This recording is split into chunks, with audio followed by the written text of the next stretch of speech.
भरपूर जण जिम करतात, पण जिमच्या नंतर पोस्ट वर्कआउटमध्ये त्यांना प्रोटीन घ्यायची इच्छा तर खूप आहे, पण त्यांच्या घरच्यांच्या विरोधामुळे ते प्रोटीन घेऊ शकत नाही आहेत. तर विरोध या गोष्टीमुळे आहे की त्यांचे घरचे बोलतात की प्रोटीन म्हणजे त्यांना ॲक्च्युली प्रोटीन म्हणजे काय माहीतच नाही आहे. त्यांना लोकांकडून ऐकलेली गोष्ट माहीत आहे, ती म्हणजे डब्बा किंवा पावडर.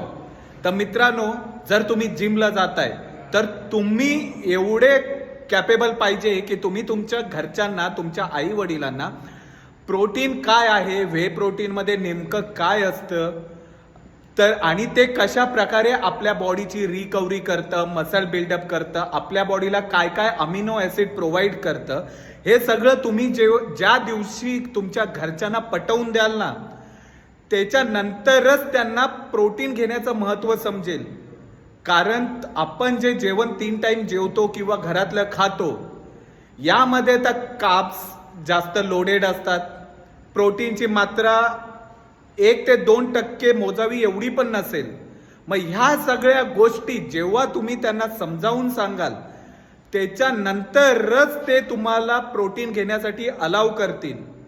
तर मित्रांनो, घरच्यांनी विरोध केला म्हणून लगेच गोष्टी सोडायच्या नसतात. त्या गोष्टी काय आहेत, त्याचे बेनिफिट काय आहेत, हे तुम्ही जेव्हा घरच्यांना समजावाल तेव्हाच ते तुमच्या बरोबर उभे राहतील आणि तुमच्या गोष्टीशी सहमत होतील.